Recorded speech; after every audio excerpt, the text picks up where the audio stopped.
This is Creepy, a podcast dedicated to sharing the most famous, chilling, and disturbing creepypastas and urban legends in the world.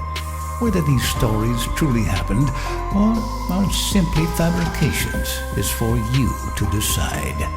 These stories may contain graphic depictions of violence and explicit language. Listener discretion is advised.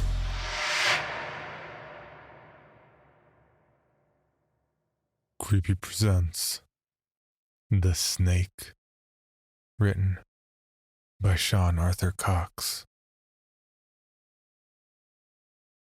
I was 5 years old when I first vomited up a snake. A second grader cornered me on the playground and shoved me off the swing because he wanted a turn. My palms skinned, knees dirty, I climbed to my feet, tears in my eyes, and fists clenched in sorrow and rage. And there he sat, on my swing, laughing. That's when I felt it. A tightness in my throat. A lump that threatened to choke me. A writhing in my belly. I heaved, and instead of lunch coming up, a small little snake came out. I was dumbstruck, terrified. Fear quickly replaced my anger. How had a snake gotten in my stomach? Were there others?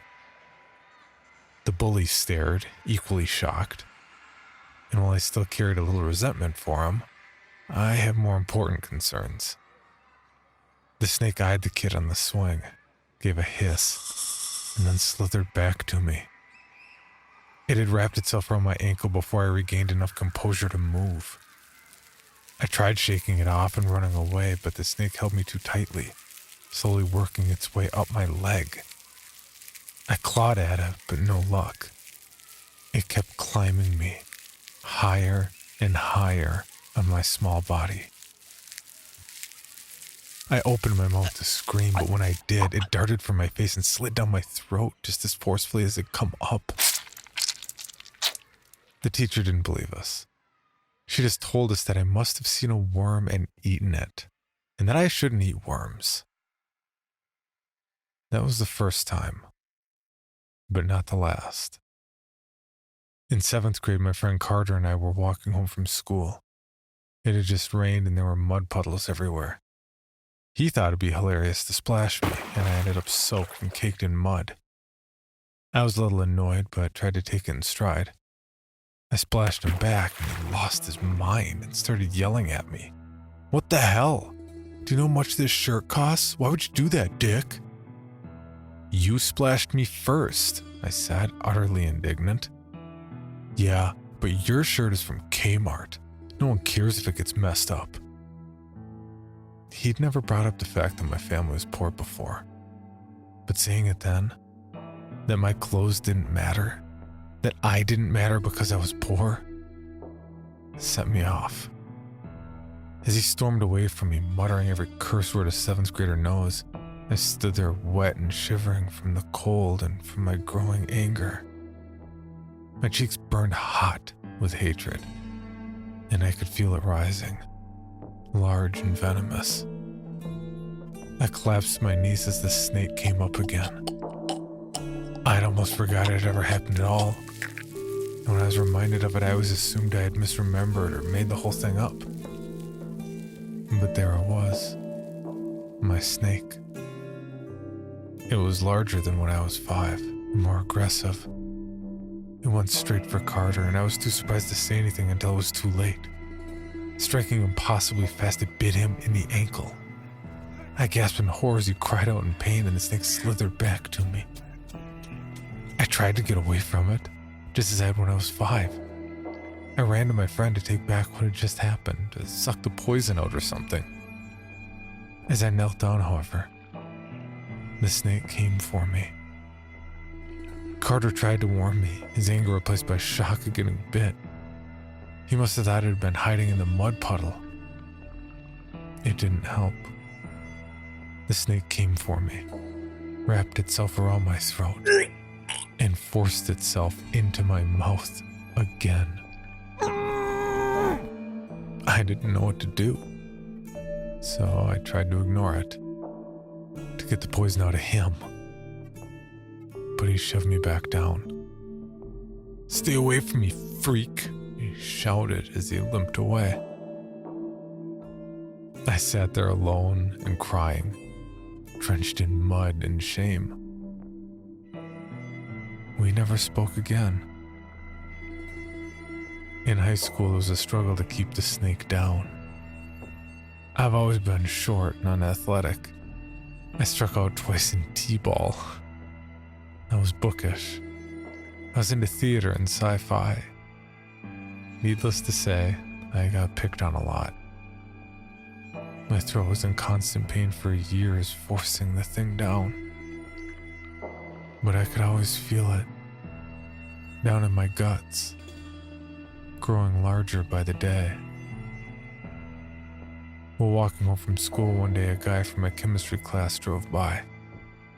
He'd been giving me grief for ages.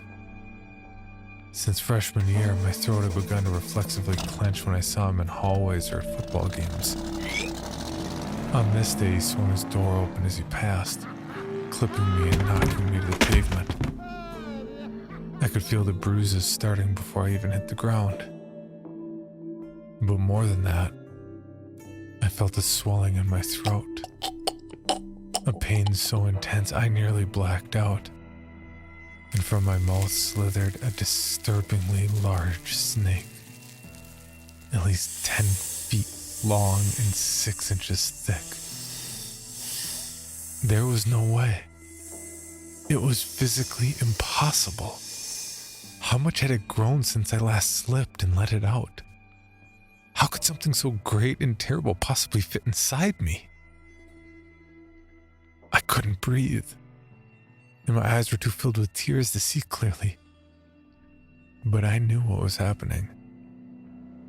The snake raced down the road after the car. I lost sight of it, but soon after heard a loud bang, like a gunshot or the scream of tires, the crunch of metal, and the sound of glass shattering filled the air. And then the snake returned. A little smaller than before, but still a terrifying creature. I clenched my jaws shut, but the thing wrapped itself around my head, covering my nose so I couldn't breathe without opening my mouth. When I could hold out no more, I gasped for air, and in it went.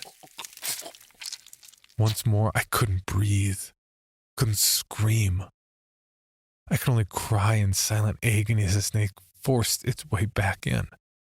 A pain as though my jaw were breaking as it forced its way in, back to coil up in my belly to sleep, to grow, to prepare to strike again. The news would later report that the car had blown a tire, causing the driver to lose control of the vehicle and impact into a tree, ejecting the driver. He'd spend the next 4 weeks in the hospital recovering. He would go through physical therapy. He might never play sports again. His promising career crushed before it started. What a tragedy. But I knew what really happened. The snake, my snake, had escaped and tracked him down, had bitten his tire as he raced away. Some part of me felt guilty for what happened. When I'd see him limp down the hallways. When I heard his voice fade away when the rest of the team would talk about state championships. But then I would see the way he stared at me, read the things he wrote in my yearbook, and in my stomach I could feel the snake sleeping soundly, contentedly. I've never had many friends.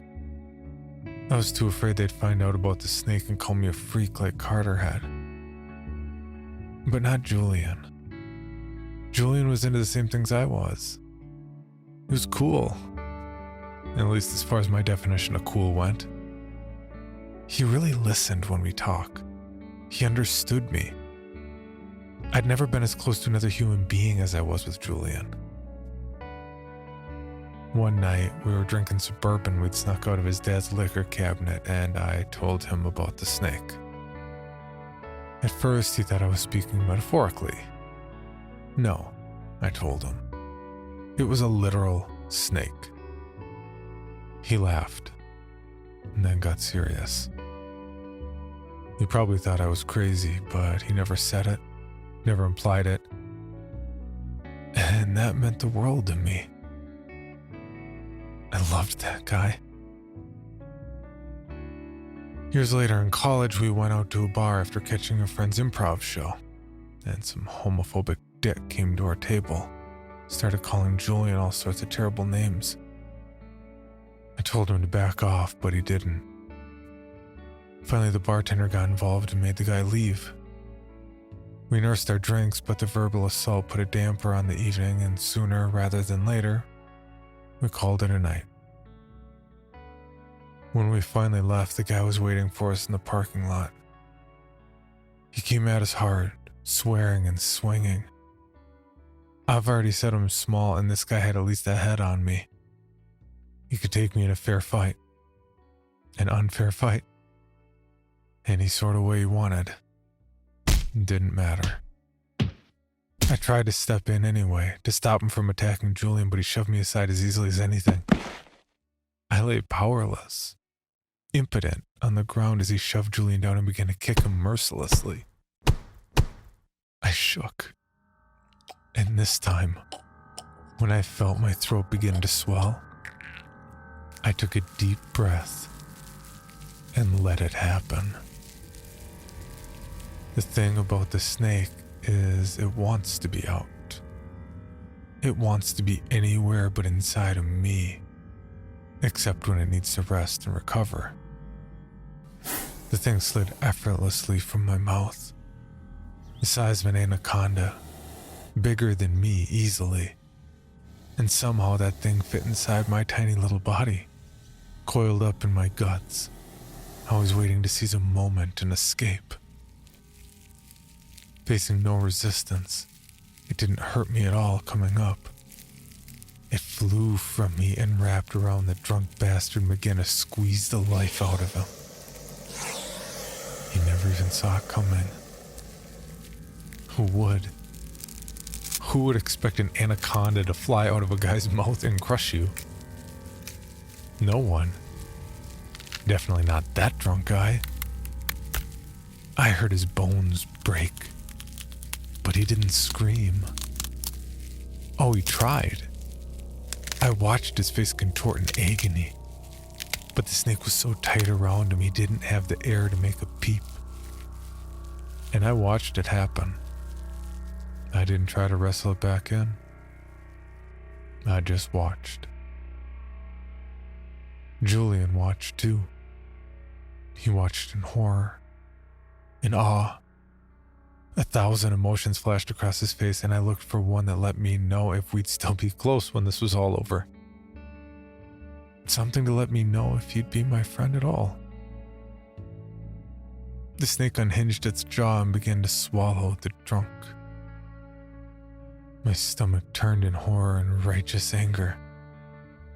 And when it was over, it slithered back to me, wound its way up my legs and arms, then disappeared back into my mouth as easily as it came. It didn't hurt a bit. Instead, it coiled comfortably in my stomach, like a hot meal on a cold day. I felt better, justified, whole. And then I saw Julian, his face a mix of fear, confusion, and revulsion. You really have a snake in you, was all he could stammer out. I tried to take his shoulder, to explain, but he just turned and walked away. My heart broke, and the snake stirred in its slumber. For 3 days, he didn't return my texts, and finally I stopped trying. Then, a week later, he called me.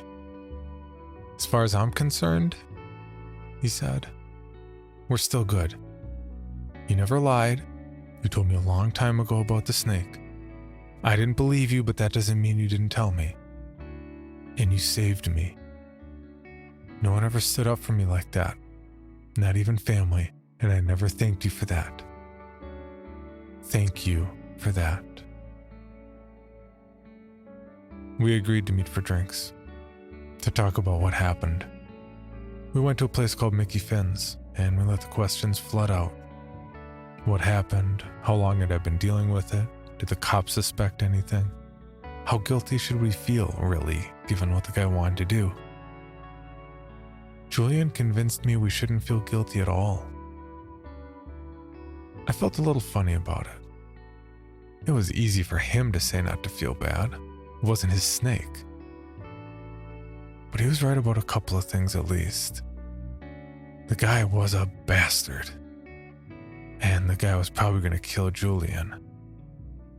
He had it coming. Didn't he?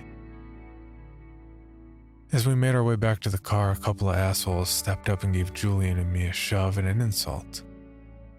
You don't want to do this tonight, Julian said, and I got the distinct impression he'd had run-ins with these guys before. Or what?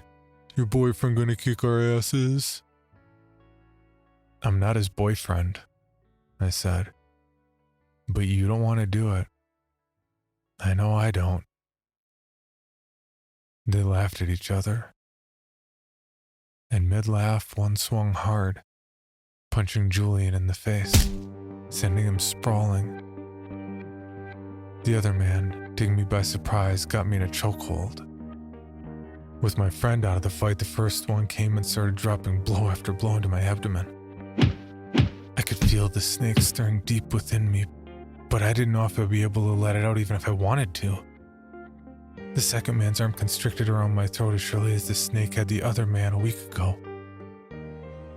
I couldn't get air out, let alone a snake. Would it be able to come up?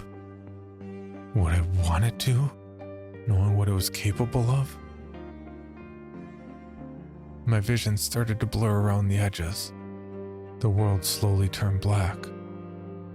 I could see the first had pulled away and begun to give Julian another barrage of punches. Before losing consciousness, I felt my mouth drop open and the lurch of the snake biting at the arm around my neck. Then I collapsed to the ground, pulled down by loss of oxygen and my attacker's own fall. I woke and found Julian beaten and bloody, but raining kicks down on one of the attackers. My snake lay curled on me, waiting for me. It lazily slunk towards me and disappeared down my throat. I didn't want the thing inside of me, but given that it had saved my life twice in 2 weeks, I didn't fight it much. I only resisted a little, so it only hurt a little. It didn't swallow them, I said, looking over at the other. What happened? Julian stopped kicking. It bit them. He showed me the puncture wounds as I slowly got to my feet. There was a molting of the skin where necrosis had begun to set in. They may have been comatose. They may have been dead. I didn't want to check, but the way the snake snuggled up in my belly told me anyway. They'd felt the sting of my anger. Their veins burned with the heat of my hatred. They wouldn't be bothering anyone else again. Let's get out of here, I said, my stomach in knots. A few blocks later, Julian broke the silence. Maybe the snake isn't a curse. It's evil, I said. Maybe it's just a tool. A tool's not good or evil. It's all in how you use it. And how should I use it?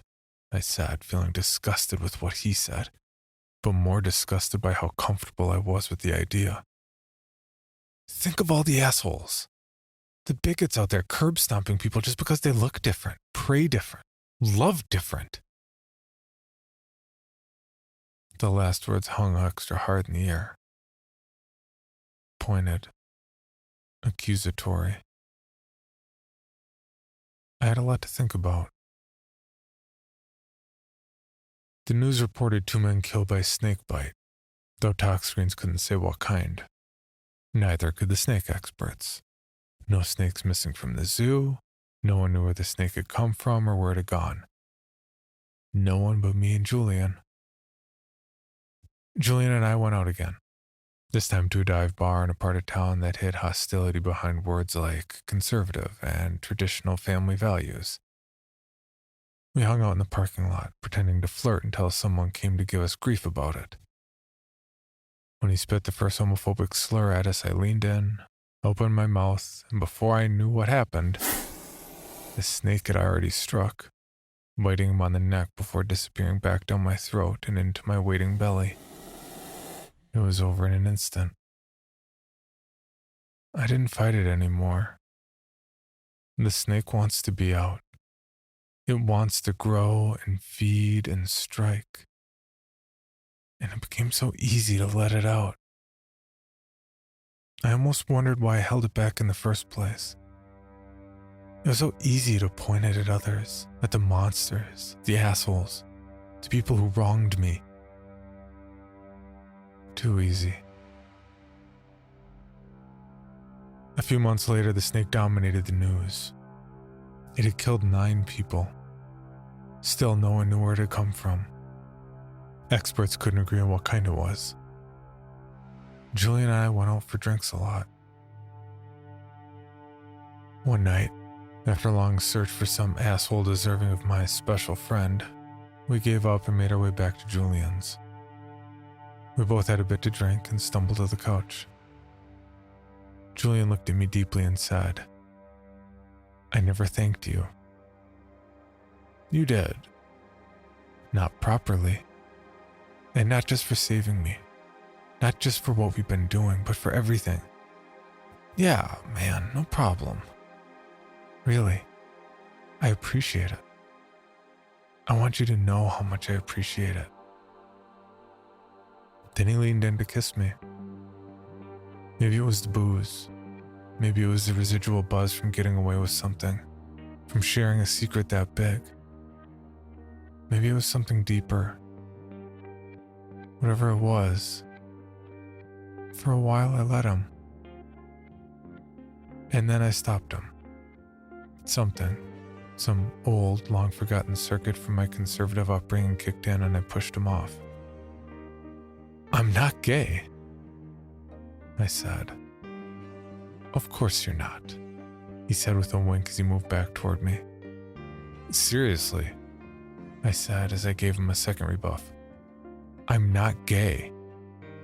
He gave me a look like I told him the moon didn't really exist. "Okay, so you're bi. But you can't pretend you're not in love with me." "I'm not," I said, my voice rising. "I'm straight, Julian." He gave me an incredulous look, a wounded look. And I hated him. I hated him for calling me gay. I hated him for that hurt expression, like it was my fault we would never be together. For touching some raw nerve I didn't know I had. "We're not getting together," I shouted, fury seizing every muscle in my body. "It's never happening." Before I could stop it, before I could clench my throat, the snake was out and had wrapped itself around him. I tried to pry it off, tried to get it to come back inside, but it turned at me, hissed at me like it knew a secret it wasn't ready to tell yet, then turned back to Julian, his eyes filling with tears, his skin turning purple. I beat the snake, put my mouth to it to try and swallow it back down, but I'd lost all control of it. I'd forgotten how. And all the while, I hated him. I hated him for pushing the issue. I hated him for making it so easy to let the snake out. I hated him for being right about me, even if I wasn't ready to admit it yet. but I couldn't stop it. I sat there, weak and impotent, and watched it happen. And the hate grew, and the snake grew, until it swallowed him whole. It turned back to me, tears streaming down my face, my voice too hoarse to scream, my fists white, my palms bloody from how hard my fingernails had pressed into them. It tried to make its way back into my mouth, but I wouldn't let it. I wanted nothing to do with it anymore. The snake pressed harder, tried to force its way in, but I was done. I convinced myself keeping it locked up inside me was the problem, letting it have a place to hide. I hated it. I hated Julian. I hated those assholes who taught me to let it out so easily. I hated Carter and the guy from chemistry. I hated the kid from second grade. As far as I knew, there was no snake before him. It was all his fault. I hated everyone, and I didn't want it in me anymore. So it left me. But the snake attacks continued. And I knew what I was doing.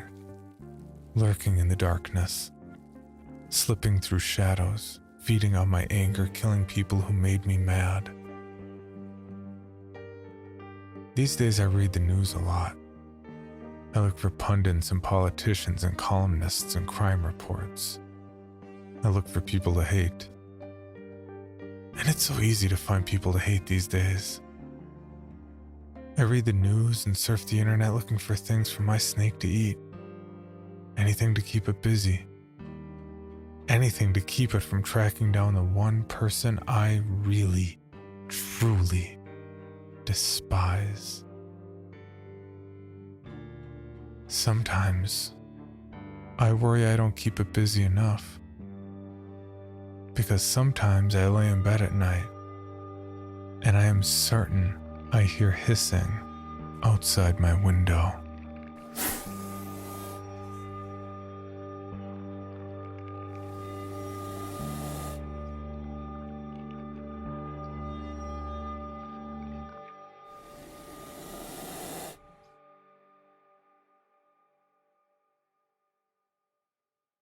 For more information, including pictures and videos of the stories told on this podcast, or to suggest stories for future episodes, please visit us at CreepyPod on Twitter, Instagram, and Facebook, or email us at creepypod@gmail.com. All stories told on this podcast can be found at creepypastawikia.com and are protected by a Creative Commons license. Some rights reserved unless otherwise stated.